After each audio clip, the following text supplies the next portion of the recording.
That's Arlo Johnson in Vernon, BC, August the 13th, 14th. And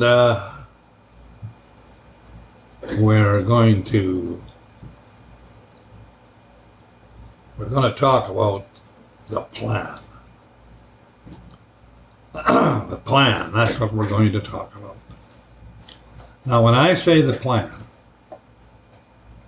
I'm talking about God's plan. No one else's plan. The plan that's been in existence for most likely thousands of years, and it's coming to a close. It's going to be finished in a matter of time. But the big time has gone by already, and we're in the final stages. But here's the thing. This is creeping up, and he plainly said it's going to creep up on us like labor pains, he said. In other words, it's going to be just a little now and then, and a little worse later, and then a little worse, and you're kind of getting used to this, and then it gets more worse and worse again, and it will get so bad that it'll finally explode, and people will die by the 100,000s, actually millions, many millions. A third to one half of the people on the planet. That's the plan. The thing is, how many people do you know that is paying attention to that? I mean, they watch the news. They see everything that's going on in Iran, Israel, Lebanon, and they just say, well, they're always doing something, so we're not going to pay too much attention. But actually, even today, I think Iran shot a bunch of missiles into Israel to test them out. Now, the whole world is going to be, soon going to be against Israel total. It hasn't been up to now, but it's getting closer and closer. Russia, Iran, now even China is kind of getting involved. Then it's all the neighboring countries around Israel. I mean, there's a lot of them. There's a lot of them. And they're all basically against Israel. And God said that. He said it's going to be a heavy stone. Israel is going to be a heavy stone for the world. Now, why should I harp on this? It's because when I say the plan, it is a plan. It's happening. The deception is going to get so bad that, in fact, it's just about there now. And, people will be, right now, the majority of people in this country, in the United States and England and whatever else, and many places in Europe, don't believe that the Bible is true about the end of the world, end of this age. They say it's getting hot. Oh, we've got to save the world. We're going to save the world, the planet Earth. God says, no, you're not.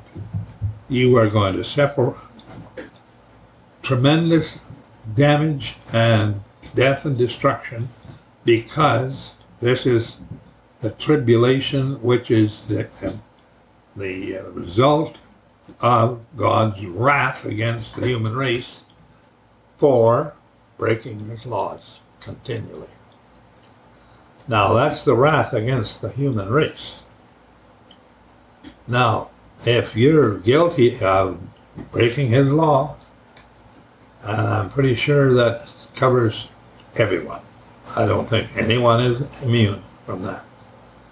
That means that if you haven't made arrangements to accept the fact that Jesus died in your place as an insurance policy for you, that if you accept that, you will not be in God's wrath.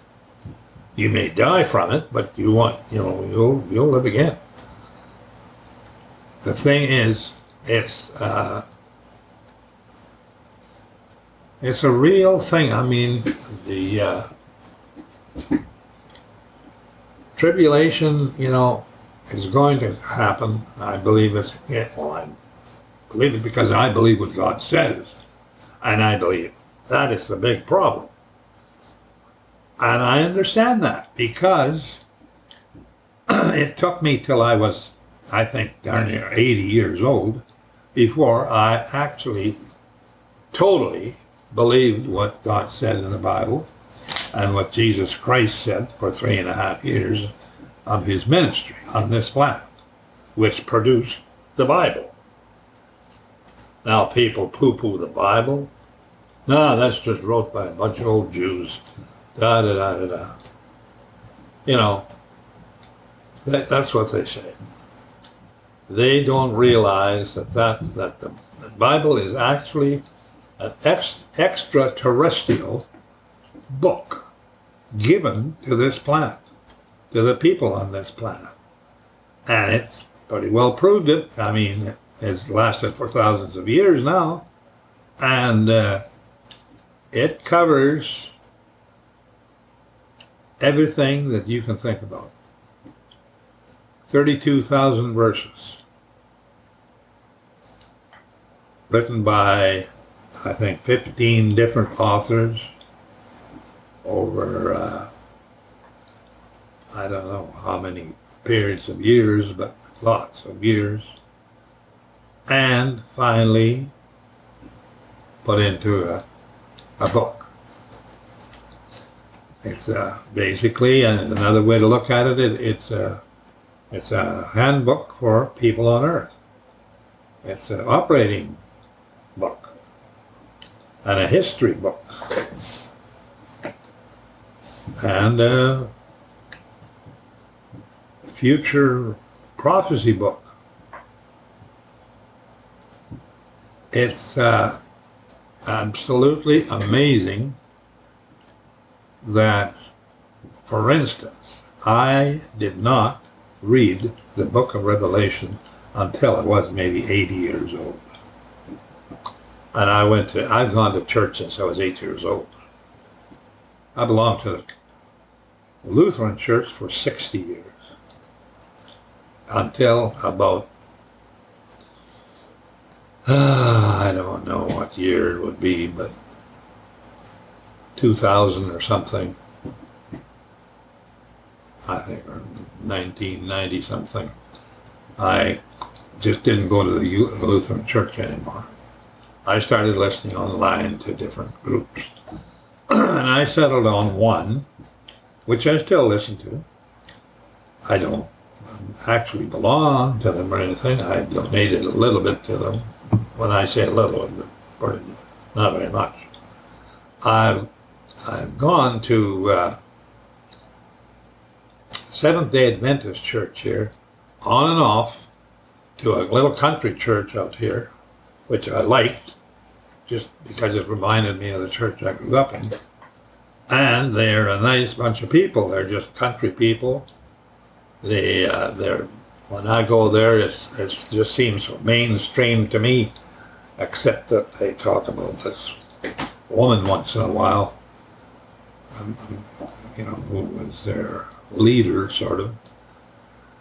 But other than that, I couldn't see the difference between anything. It just looked like a natural, you sing some hymns, and people get up and preach a bit and talk a bit, and then a couple of people sing a song or two, and everyone sings about 3 hymns, and they shut her down after about an hour.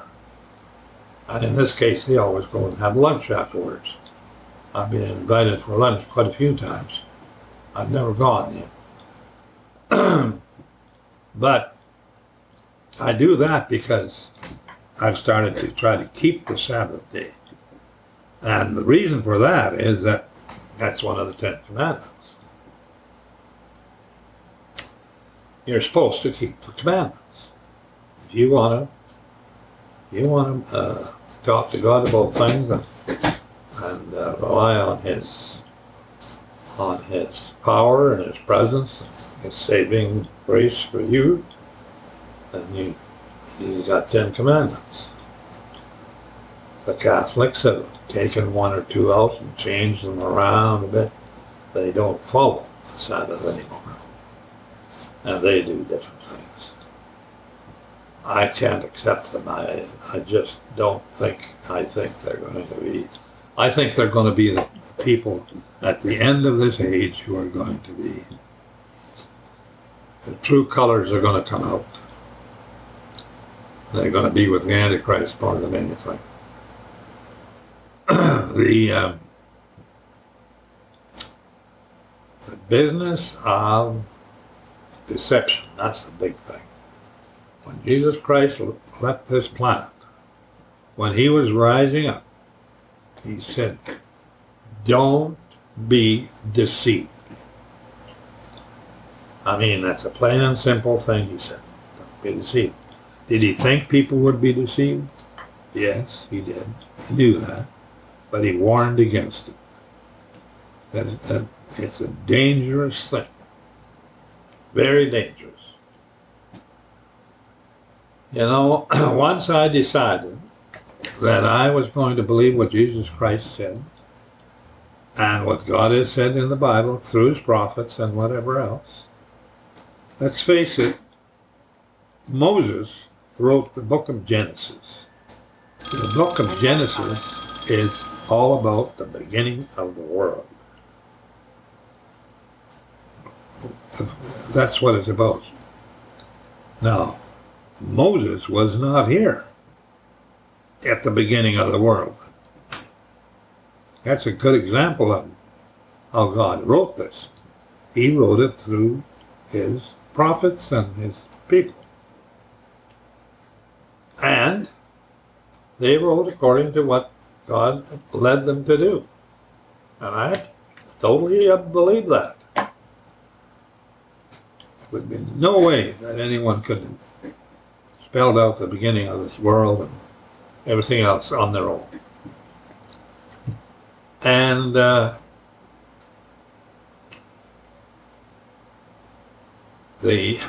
thing is that that Bible is very detailed. It says things in there, like, for instance, I did not have a clue about the city of God. I had heard, that God had said, or Jesus said, I go to prepare a place for you, that where I am, you may be also. That's basically, I remember that from way back. And I used to kind of think about that. I thought, wow, prepare a place. In my Father's house are many mansions, He said. Now, what He's supposed to be building is a city 1,500 miles square and 1,500 miles high. It's a one huge cube. 2.25 million square miles. That's on the first floor. Since then, I've have people point out to me that city would not fit on this planet, and I believe that because I remember years ago, quite a few years ago, I cut out a square that was equal to 1,500 miles square on a fairly large world map, and I tried to put it somewhere. I tried to put it like in Israel. It doesn't even fit. It just covers Israel total and a whole bunch of others. Can't put it in The United States is larger than the United States from Canadian border to the Gulf of Mexico, and it'll hang out in the Gulf. Now, the other thing is, they pointed out to me that the size of the city is so big that if it was on this planet, it would be the doors, the gates on 4 sides would all be 70 to 75 miles off the surface because of the Earth's curvature. So the Earth has to increase in size by about 366 times in volume. Now, I don't know how much that increases in actual size, but in volume, it has to increase that much. Now, God just plainly says, I make everything new. I create a new heaven and a new earth. That's just one line. You can believe whatever you want. That you could write 10 books about that one line. But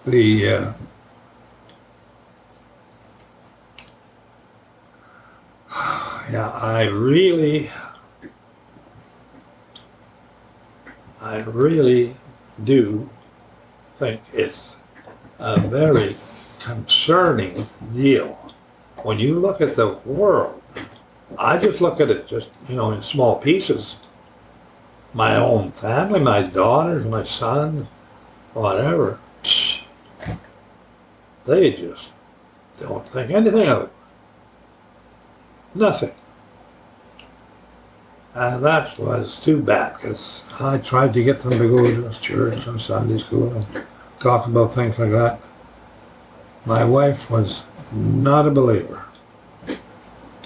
She was, quiet about it to me. But when I wasn't around, she was telling my kids about poo-pooing all this religious stuff.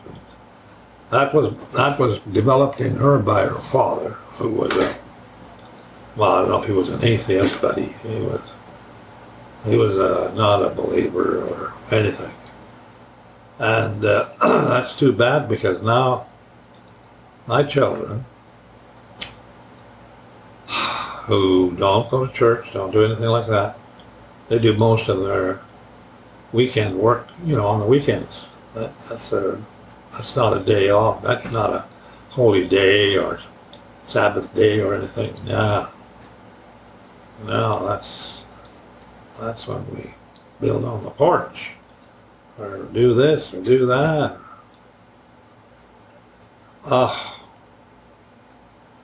And that means they don't believe in what God believes in. And they believe it's fine to do all the things that God hates, because there should be no law against it. We don't believe it. We don't believe in the laws. And the main laws basically right now that they flaunt and whatever is they promote abortion, and they promote LGBTQ, homosexuals. All great, no problem. The problem is, I haven't changed one iota, what I believed in my lifetime. Now they're very disgusted with me because they've changed and I didn't. And to me, that's a pretty bad thing when they won't allow a person, or even their father, to have an opinion on something. Not allowed. Now, I'm not going to go along with it because to satisfy my family. No, I can't do that, and I won't do that. No, I believed this for a long time, and I since I, in the, I don't know how many years, it's almost 10 years now anyway. I believe that what Jesus Christ said and what God has said is absolutely gospel. Take it to the bank. And the thing about it is, it's so hard to keep up because, a person just screws up all the time. It's hard to not think about things and hard to not do things that you shouldn't do. Very hard. But thank goodness, God says, you can come to me in my son's name, and if you ask for forgiveness, I will forgive you. It's as simple as that. And he says to people to believe in the gospel and be baptized. Now, if you're not baptized, I don't think that is the end of it, but it makes it a lot tougher because the idea of baptism is that you die, your spirit dies, your history dies, whatever, with Christ. When you go under the water and come up, that's a symbolic thing. You die, the old man dies, and you come up new and a clean slate. And I did that when I was 84. I finally got a guy to do it for me. And, I'd be willing to baptize people now because I've been baptized. So. But the thing is wiping the slot clean. The things that you build up in a lifetime is pretty bad. Especially growing up. When you're young, you do a lot of things you really shouldn't be doing. Experimenting with things and whatever. Oh, I'm glad. I'm really glad of that. And, that was such a relief to me. And actually, I prayed about it and I asked God to get this guy to phone me and arrange this.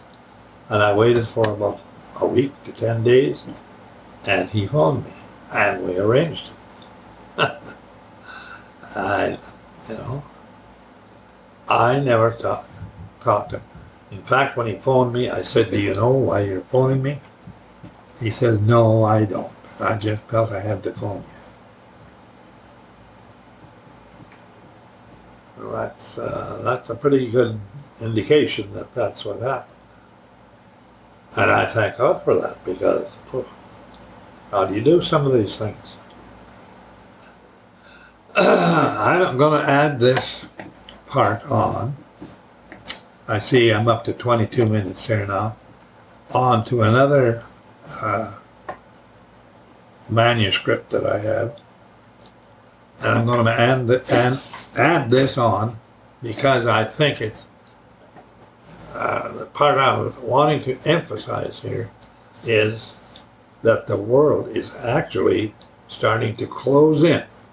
People are not paying attention to this. They don't realize it. And it's going to happen. It's going to happen and it's going to close in. There's going to be a tribulation and there's going to be all kinds of crap to pay. And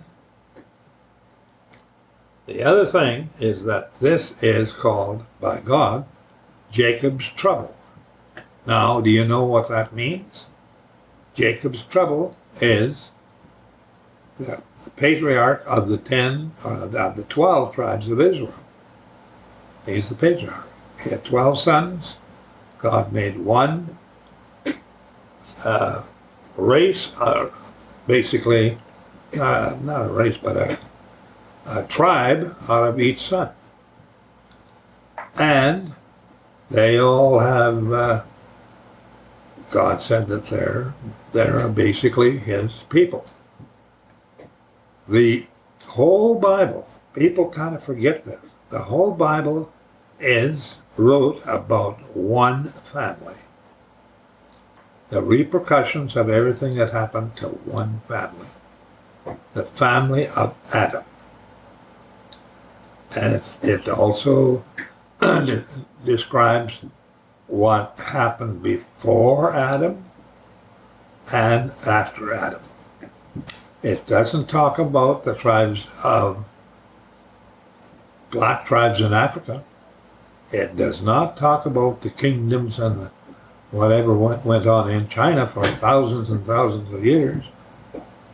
It doesn't. It talks about the story of Adam. Now, when you get down to the nitty-gritty of this, the 10 tribes of Israel broke away and left the 2 tribes in the south of Israel. The south of Israel was called Judah, I guess, or something like that. And the top 10 tribes was called Israel, made up of 10 tribes. They started to run things their way. They had kings who were rotten as dickens and did things wrong, all kinds of things. And God says, you are breaking my laws to such an extent that I cannot give you your Abrahamic promise of wealth and land and everything at this time. You are going to have to wait 2,520 years before this will take effect. Now,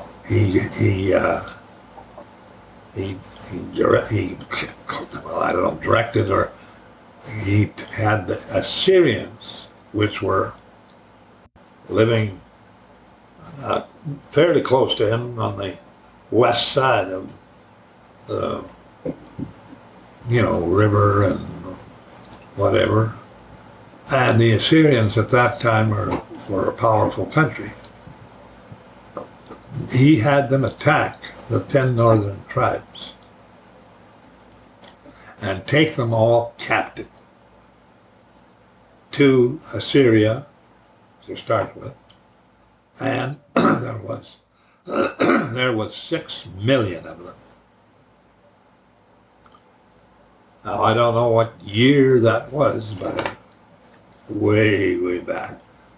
2,520 years from 1700, I guess. I'm pretty sure the 1700s is when the 2,500 years was up, because that's when the white race in Europe woke up, started doing things, and wanted to migrate. It was beginning to be too many of them. And where did they migrate to? North America, Australia, New Zealand. They were all in Europe and North America and Canada. All the best land. They had the best land in the world. And that's a fact. That's why the United States, Canada, and whatever have been feeding the world for many, many years. And Australia.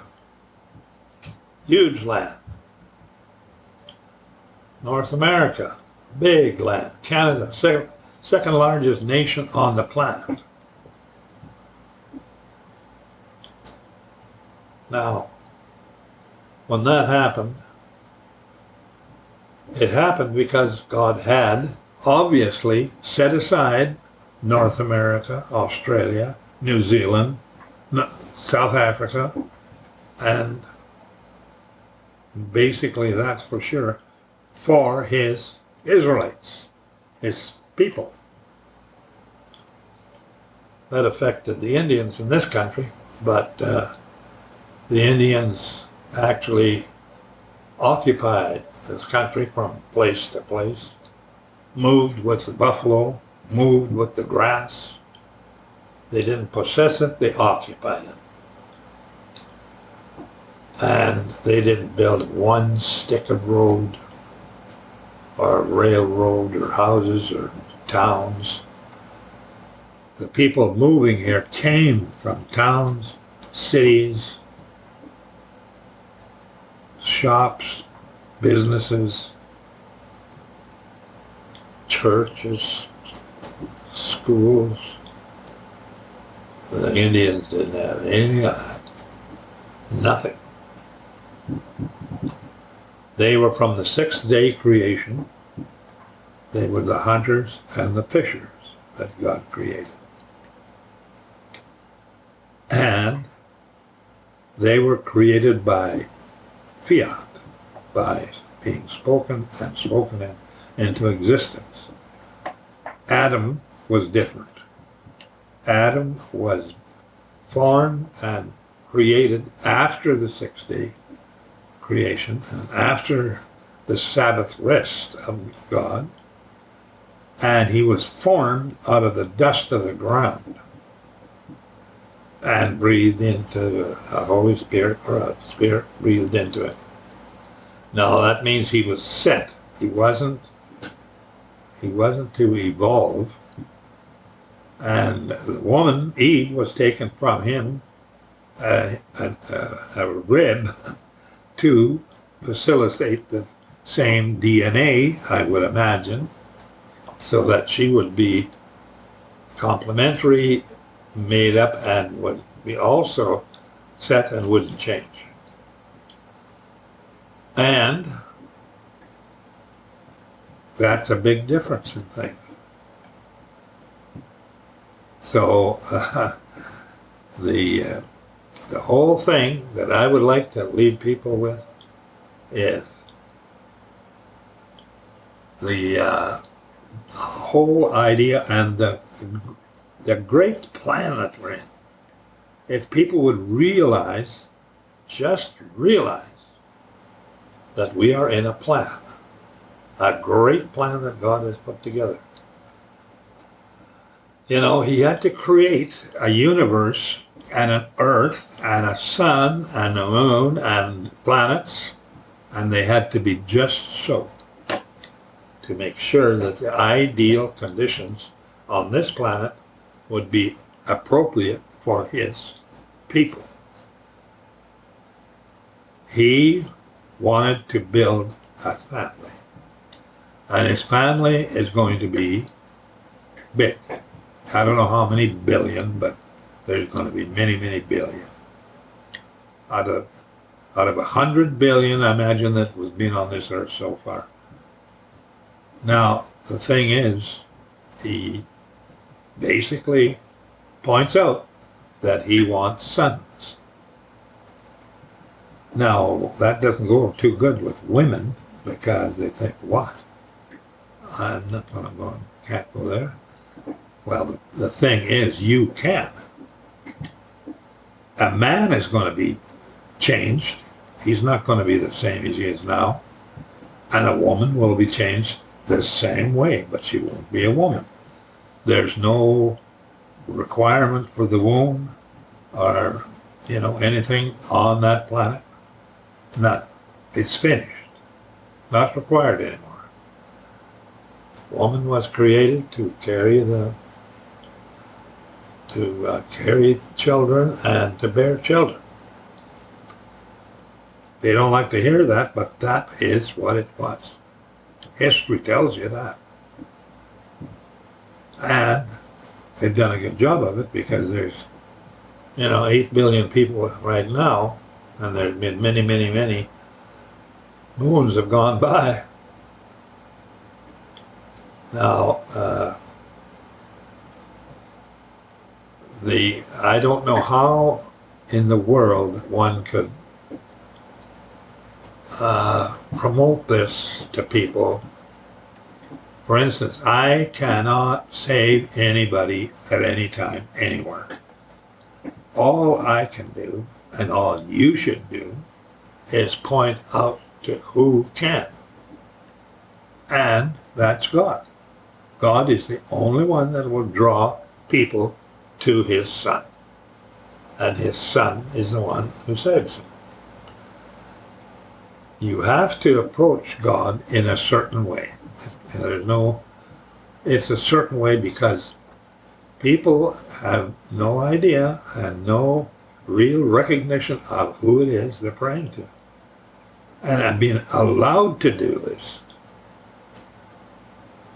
Basically, he says you got to ask to come to me. You have to come in the name of my Son. If you come in the name of my Son, I will listen to you. I will hear you. Now that's open 24 hours a day, 7 days a week. No charge. And it works. I know because I've had things happen. Plain and simple. Little things, pretty big things. Well, pretty big to me anyway. So, I don't know if this will be the last time I'm going to talk about this. This really needs to be hammered back to people constantly because of the deception and the lying in this world. And it's going to cause problems for Jacob's trouble. And the Jacob's trouble is you and I. And basically, it's the white race is going to be hit the hardest. That's who Jacob's race is. Jacob's race is Israelite. Israelite is what populated all of Europe and everything, and nobody paid no attention to that. They didn't even know. God said when he drove them out of Israel, he said, they will forget who they are. Totally. And they did. For instance, there was at least 4 million people immigrated in the 1800s or something to United States, Canada, whatever. Out of that 4 million, not one Assyrian type skull type people, which are the round skull people, immigrated to North America. Only the Nordic skull, oval skull type deal did. And they all thought they were German. But they weren't. Pretty amazing things. The amazing thing is that people, without finding out about the Bible or being listened to or hear, the thing is, you just about got to do this research on your own to not be deceived by fancy preachers and slick advertisement. It's not easy. So, I hope this helps a little. I know this is not a cure-all thing for everything, but it's getting so important. If you look at what's really happening, it's all starting to happen. And that's not an exaggeration at all. It's starting to happen. And how fast it carries on, it's hard to say. So, whatever it is, you know that Jesus Christ is not coming back to this earth at least for another 7 years, because it can't even do that until this starts. So you got a little time to do it. Once your life is over, can't do anything. You have no recourse. You're finished. Your case is closed. That's what you chose. That's what you're going to get. And what could be more disappointing or terrible than to realize that you have missed the biggest opportunity that God has ever given to anyone, or that anyone could ever imagine? Well, I'm going to leave it there. I hope this rings a bell with you. In the meantime, I'm going to say goodbye, good night, and God bless you.